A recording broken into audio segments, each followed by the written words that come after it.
안녕하세요. 쉽게 설명하는 회계사입니다. 오늘은 비상장 주식의 양도소득세에 대해서 간단하게 설명드리려고 합니다. 증권시장을 통해서 거래되는 상장 주식 같은 경우에는 아직까지 소액주주에 대해서 세금이 부과되고 있지도 않고, 설령 내년에 금투세가 정말 시행될 경우에도 양도 차익에 대해서는 이제 그 증권사에서 알아서 미리 뗄 것이기 때문에 사실 신경 쓰실 것이 없는데요. 비상장 주식을 투자하시는 분들 같은 경우에는 양도를 하시게 되면은 꼭 신고를 해주셔야 되십니다. 발생된 양도소득에 대해서 기본적으로 250만 원을 공제해주게 됩니다. 250만 원을 공제하고 난 그 금액에 세율이 곱해지게 되는데요. 소액주주분들 같은 경우에는 10%라고 생각하시면 됩니다.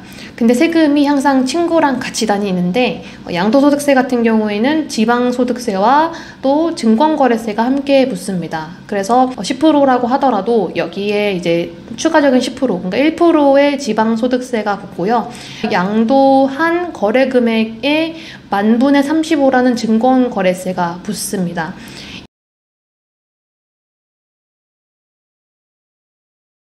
이 증권거래세라고 하는 것은 내가 손실을 보고 팔았더라고 하더라도 거래금액에 무조건 내야 되는 세금이기 때문에, 설령 내가 양도소득은 없다라고 하더라도 증권거래세는 납부를 해주셔야 되십니다.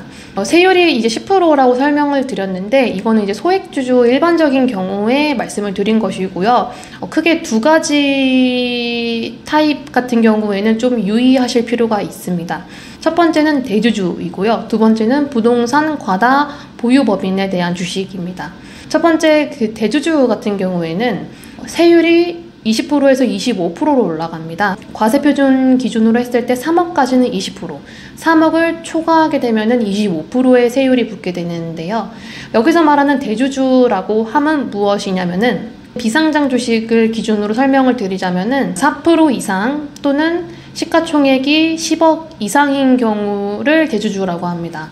그 4%의 판단 그 기준은 직전 사업년도 말, 그러니까 현재 기준으로는 23년도 말에 내가 그 회사의 주식을 4% 이상 보유하고 있다면 대주주이시고요. 또 내가 보유한 주식의 시가총액이 10억 이상이라고 한다면 대주주에 해당되십니다. 또는 요건이기 때문에 뭐라도 하나 충족되신다면 대주주이십니다. 여기서 그럼 10억이 뭐냐라는 의문이 생기실 텐데, 10억 같은 경우에는 소득세법상 시가 평가액을 의미합니다. 10억을 판단하는 그 주체가 납세자한테 있는데요. 감히 제가 생각했을 때는 납세자한테 좀 과하다고 생각이 됩니다. 소득세법상 시가총액이 10억 이상인 거를 판단하려면은 그 회사의 재무제표가 필요하고 법인세 신고서식이 필요한데요. 아무리 대주주라고 하지만 내가 그 회사의 경영자가 아닌 이상 그 회사의 내부적인 신고 문서를 요청하긴 사실 어려운 일입니다. 그럼에도 불구하고 이러한 10억에 대한 그런 판단은 저희가 해야 되고, 혹시나 그런 판단이 잘못되었을 때 그것도 다 저희의 책임이기 때문에 과도하다고 생각이 들고요. 일례로 제가 최근에 비슷하게 대주주 요건이 되실 것 같은 분의 신고를 한 적이 있는데, 그냥 주주이신데 법인세 신고 서식을 요청하기는 정말 어려운 일이거든요. 그래서 세무서에 전화를 해서 그 회사 소득세법상 주당 시가가 얼마냐, 국세청은 알고 있거든요. 여쭤봤는데도 알려줄 수 없다, 알아서 평가해서 신고해라 라고만 안내를 받아가지고 어렵게 신고를 한 경험이 있습니다. 혹시나 내가 대주주 요건에 해당되실 것 같은 분들은 꼭 상담을 미리 받아보시기를 권유드립니다. 그 다음 두 번째는 부동산 과다 보유 법인에 대한 주식입니다. 이 경우에는 세율이 6%에서 45%까지 부과될 수 있습니다. 주식을 양도한 것으로 보는 게 아니라 사실상 부동산을 양도했다라고 보는 거예요. 법인의 주식을 통해서 부동산을 투기하는 것을 방지하기 위해서 이러한 제도들이 생겼습니다. 아마 투자하신 분들은 아실 거예요. 내가 투자한 회사의 50% 이상이 부동산을 보유한 회사라고 한다면은 한번 꼭 검토를 해보실 필요가 있습니다. 비상장 주식 같은 경우에는 신고기한이 이제 반기 단위로 끊기는데요. 상반기 기준으로는 8월 말까지 신고를 하시면 되시고요. 하반기에 거래하신 분들 같은 경우에는 2월 말까지 신고를 하시게 되십니다. 참고로 주식이라서 빈번하게 사고 팔 수 있기 때문에 반기에 모아서 하는 것이고요. 일반적인 부동산을 양도하시게 되신 거라면은 신고한 달이 속하는 달의 말일로부터 2개월 내에 꼭 애정신고를 해주셔야 되십니다. 주식을 양도하시게 되면은 이렇게 반기마다 예정 신고를 하시게 되시고, 이제 혹시나 합산이 필요하신 분들 같은 경우에는 종합소득세 신고를 하는 5월에 다시 이거에 대해서 합산 신고를 하시게 되십니다. 그리고 투자한 회사의 담당자가 하나 주의할 것도 있는데요. 이렇게 주주나 자본이 변동되게 됐을 때는 꼭 법인세 신고 서식에 주식 등 변동 상황 명세서라는 서식을 추가해 주셔야 되십니다. 잘못 신고하시게 되거나 또는 차이가 발생된 내역이 있으시다면은 그 차이 내역의 1%에 해당되는 가산세가 붙기 때문에 꼭 주의를 해 주셔야 되십니다.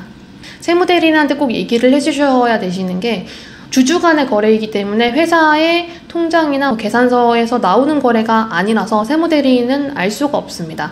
그 다음은 이제 팁인데요. 2가지 정도 안내를 드리려고 합니다. 일단 첫 번째로는 주식도 후입 선출이 가능하다라는 점입니다. 후입 선출을 설명드리려면 선입 선출도 아셔야 되는데요. 선입 선출이라 하면 먼저 들어온 놈을 먼저 내보낸다라는 것이고요. 후입 선출이라 하면 나중에 들어온 놈을 먼저 보낸다라는 거예요. 예를 들어 내가 주식을 한 주 샀는데 그거는 100원에 샀고요. 나중에 주식을 한 주 샀는데 그거는 600원에 샀다라고 가정을 해볼게요. 주식을 한 주를 1000원에 팔았다라고 한다면은 취득가를 처음에 샀던 100원이라고 본다면은 900원의 양도 차익이 생길 것이고, 취득가를 600원으로 본다면은 400원의 양도 차익이 생기게 돼서 다른 양도 소득이 계산되게 됩니다.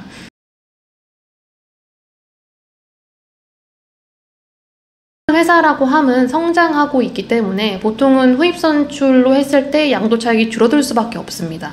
회사도 후입 선출로 관리가 되어 있어야 되고 주권관리번호가 필요한 등 후입 선출로 관리하고 있다는 것을 증명을 해야 되기 때문에 꼭 세무대리인과 그리고 회사의 협조가 필요합니다. 하지만 유의하실 점은 무조건 후입 선출이 또 장기적으로 봤을 때 유리한 건 아니에요. 내가 100원에 샀던 주식을 나중에 양도할 때는 그 취득가를 100원으로 보는 것이기 때문에 더 많은 양도 차익이 발생될 수 있습니다. 주식이 떨어질지 오를지는 사실 아무도 모르는 문제이긴 하지만 어쨌든 나중에 그 주식을 팔을 때도 똑같이 세금이 발생한다라는 생각은 염두해 두셔야겠습니다.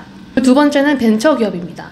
벤처기업 인증을 받은 회사에 투자하신 경우에는 양도소득세가 비과세될 수 있습니다.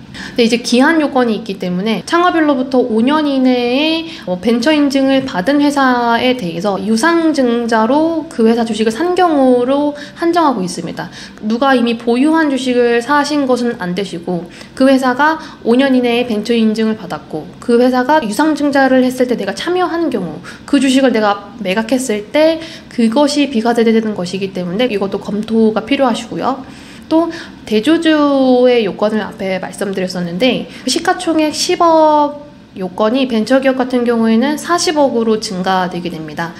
훨씬 더 완화된 요건이기 때문에 4% 이상을 보유하시더라도 혹시나 벤처기업의 주식 같은 경우에는 40억까지 인정될 수 있기 때문에 한번 검토해 보시면 좋겠습니다.